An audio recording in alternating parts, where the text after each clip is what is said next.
wabarakatuh. Alhamdulillahi wa kafa, wassalatu wassalamu ala al-habibil mujtaba wa ala alihi wa ashabihi ahli sidqi wal wafa. Subhanaka la ilma lana illa ma 'allamtana innaka antal alimul hakim.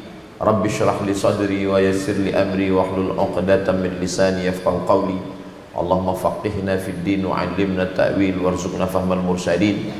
Allahumma iftah lana futuhal 'arifin bihaqqi nabiyyika Muhammadin wa alihi at-tayyibin at-tahirin wa ashabihi al-mayamin wan nabiyyin was-siddiqin wasyuhada'i was-salihin wal malaikatil muqarrabin wal ulama'il 'amilin wal awliya'is salihin. Yang berhormat Haji Hisamuddin bin Abdul Karim, ahli Dewan Undangan Negeri Adun Tepuh. Yang berhormat pengasas Darul Atiq Dakwah Center, Sahibul Fadilah Al-Fadil Ustaz Ahmad Rizam Ghazali, Ustaz, para asatiz, Haji Sa'ad yang menguruskan jadwal kedatangan saya dari mulai Kelantan sampailah hari ini di Terengganu, esok diteruskan ke Pahang dan akan berakhir nanti di Shah Alam di Selangor. Mudah-mudahan semua diberikan kesehatan zahir dan batin, istiqamah iman dan Islam. Dan para penuntut, tuan-tuan, hadirin hadirat, muslimin muslimat, semuanya insyaallah dimuliakan Allah Subhanahu wa taala. Amin ya rabbal alamin. Ada seorang panglima perang namanya Jauhar. Nama kampung dia Sisilia di Andalusia, Spain. Maka nama lengkapnya Jauhar As-Siqilli. Siqilli dinisbatkan kepada Sisilia. Lalu kemudian sultan dari Daulah Fatimiyah memerintahkan dia untuk membina sebuah masjid. Maka masjid itu pun berdiri mengenang nama Sayyidatuna Fatimah Az-Zahra. Maka disebutlah masjid itu sebagai Masjid Al-Azhar. Hari ini masjid itu berubah minal jami' ilal jami'ah. Jami' masjid tempat salat Jumat, jami'ah menjadi university. Dari masjid menjadi university. Di tempat yang lain lebih tua daripada itu ada seorang perempuan bernama Fatimah Al-Mihri. Dia juga diberikan Allah Subhanahu wa taala kebaikan, lalu kemudian membangun Masjid Al-Qarawiyyin.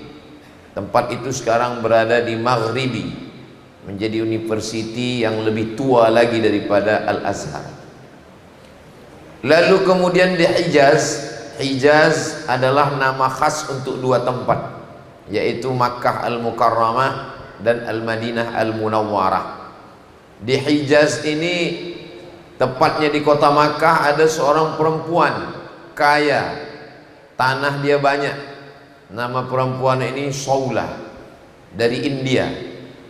Lalu kemudian ada pula seorang lelaki penulis kitab Izharul Haq, tampaknya hak kebenaran. Nama lelaki itu Rahmatullah Al-Hindi. Dia dikejar-kejar oleh penjajah Inggris karena dia melawan misionaris yang datang ke negeri India, dan setiap berdebat dia menang. Karena mereka kalah dengan kalam, mereka ingin menangkapnya dan dia lari ke Hijaz. Maka di sana dia diberikan tempat. Ada seorang ulama yang punya ilmu tapi tak ada tempat. Ada orang yang punya tempat tapi tak ada yang mengisinya dengan ilmu. Maka manakala berjumpa dua orang yang berilmu dan yang punya tempat, maka berdirilah satu sekolah di tanah suci Makkah Al-Mukarramah. Sekolah itu bernama Madrasah Saulatiyah. Banyak alumni-nya yang datang daripada negeri Melayu, negeri Asia Tenggara, Nusantara. Ini semua bukti dalam sejarah bahwa ada orang kaya, ada orang yang punya kuasa, dititipkan Allah Subhanahu wa taala selagi hayat di kandung badan, tapi dia tidak pernah berbuat dakwah. maka namanya hilang, ditelan zaman. Setiap zaman ada orangnya, setiap orang ada zamannya. Setiap tokoh ada masanya, setiap masa ada tokohnya. Bila berlalu dia tak dapat terulang kembali. Tapi nama-nama ini kekal abadi. Al-Azhar, Qarawiyyin, Zaitunah, Darul Hadis Al-Ashrafiyah, Darul Hadis Al-Hasaniyah, As-Saulatiyah, Darul Ulum. Ini adalah orang-orang yang beruntung dan bertuah, karena bagi manusia semua hampir sama, kata Nabi, baina sittin wa sab'in, antara 60-70 tahun. Tinggal lagi kita menggunakan masa 60-70 ini kemana kita nak pakai. Kalau kita ingin panjang berkekalan sampai hari kiamat, maka pakaikanlah seperti yang mereka sudah memakainya dulu, sehingga hari ini mata kita boleh menengok, dan kita pun mengambil pelajaran dari guru-guru kita yang belajar di Qarawiyyin, di Al-Azhar, di Darul Hadis Al-Ashrafiyah, di Darul Hadis Al-Hasaniyah, di Saulatiyah, di Darul Ulum. Maka betul kata Nabi SAW, idza matal insan, kalau manusia mati, inqata'a, maka putuslah semuanya, dan ada yang tetap mengalir shadaqatun jariyah, sedekah, wakaf, tanah, kelas, asrama, masjid, surau, ilmun yuntafa'u bih, ilmu yang diajarkan di tempat-tempat yang sudah dibina itu. Lalu kemudian ada orang yang belajar, orang manusianya itu adalah waladun salihun yad'ulah. Ternyata apa yang saya ceritakan tadi itu tidak hanya terjadi 1000 tahunan lalu, sampai hari ini masih ada. Dimulai dari 2021, hari ini sudah 2023, saya sudah pun sampai di surau Darul Atiq. Kalau hanya rumah kecil satu disebut dengan bait, bila ada berkumpul beberapa bait, membuat satu kawasan yang terjaga, terpelihara dari orang masuk lalu lalang, maka disebut dengan dar. Kalau hanya satu rumah, orang Arab menyebutnya baitun. Tapi bila beberapa rumah berkumpul, ada satu rumah tempat menerima tamu, ada satu rumah tempat duduk bersembang, ada satu rumah tempat makan, ada satu rumah tempat belajar, maka tempat ini ditutup supaya orang tak semua boleh, kerana ini khas, maka tempat itu disebut dengan dar. Maka di Maghribi ada namanya Darul Hadis, sedangkan di Syam, di Suriah ada pula Darul Hadis Al-Ashrafiyah, tempat Al-Imam Muhyiddin Abu Zakaria Yahya bin Sharaf An-Nawawi mengajarkan hadis-hadis Rasulullah sallallahu alaihi wasallam. Darul Atiq, salah satu nama daripada Ka'bah adalah Al-Baitul Atiq. Al-Baitul Atiq, rumah yang mulia, kerana memang dialah rumah yang paling mulia. Inna awwala baitin wudi'a lin-nasi lalladzi bi Bakkata mubaraka. Dia mulia kerana dia rumah yang pertama. Dia mulia kerana dia mendapatkan keberkahan. Tapi makna atiq diambil dari kata a'taqa yu'tiqu, a'tiq, membebaskan, memerdekakan. Maka di antara doa, Allahumma a'tiq riqabana, lepaskanlah tengkuk kami. Orang kalau mati yang dipancung itu tengkuknya, kepalanya, maka lepaskanlah tengkuk kami, leher kami daripada azab neraka. Maka Al-Baitul Atiq, rumah yang mulia. Darul Atiq adalah rumah yang mulia. Sesiapa saja yang masuk ke Darul Atiq ini, maka selepas keluar bertambah-tambahlah kemuliaannya insyaallah. Darul Atiq juga rumah yang membebaskan. Selama ini masih lagi terikat dengan kejahilan, maka selepas dia masuk ke Darul Atiq, dia mulia dengan ilmu, dia terbebaskan, merdeka daripada kebodohan, jahil tentang Allah, jahil tentang sunnah, jahil tentang fiqh, jahil tentang akidah, jahil tentang tafsir, belajar bahasa Arab.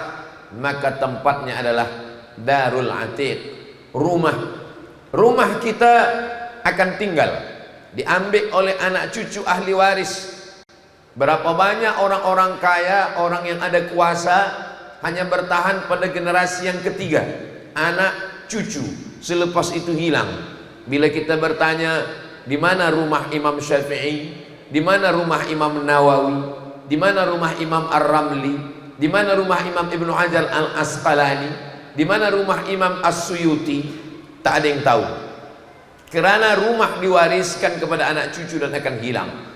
Tapi rumah yang dipakai untuk menuntut ilmu, maka dia tidak akan hilang. Sebagaimana tidak hilangnya Al-Qarawiyin, tidak hilang Zaitunah, tidak hilang Al-Azhar, tidak hilang Darul Hadis, tidak hilang Saulatiyah, begitu jugalah Darul Atiq ini tidak akan hilang sampai hari kiamat insyaallah. Abdul Samad tidak pernah membeli tanahnya, tidak pernah ikut membina suraunya, tidak pernah sekalipun mengiklankannya di Instagram, tidak pernah membawa orang yang bermurah hati untuk ikut membina.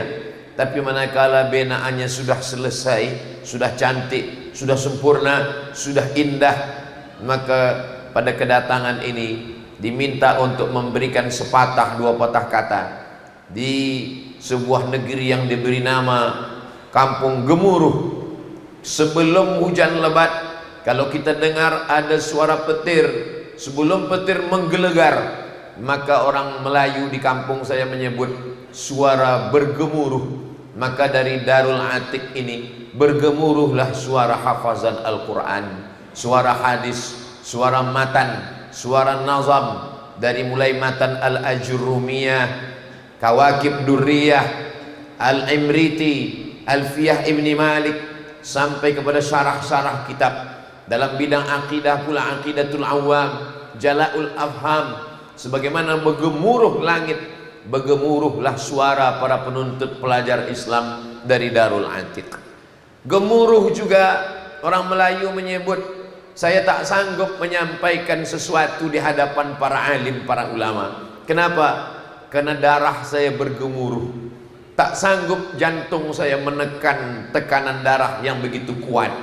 Maka begitu jugalah orang tak akan sanggup untuk memesongkan agama. Orang tidak akan sanggup mampu untuk berbicara kalau tidak berdasarkan dalil Al-Quran dan Sunnah. Kenapa? Karena ada para masyayikh, para ulama, para ahli hadis muhaddisun, pada ahli tafsir mufassirun, para ahli aqidah al-usuliyun usul fiqh, para ahli tasawuf sufiyun yang keluar daripada Darul Atiq, sehingga orang-orang jahil bergemuruh dadanya, tak mampu untuk berkata dan berbicara. Maka nama adalah doa. Doa dari Darul Atiq supaya kita mulia, supaya kita terbebas daripada kejahilan, bebas selamat daripada azab Allah Subhanahu wa ta'ala.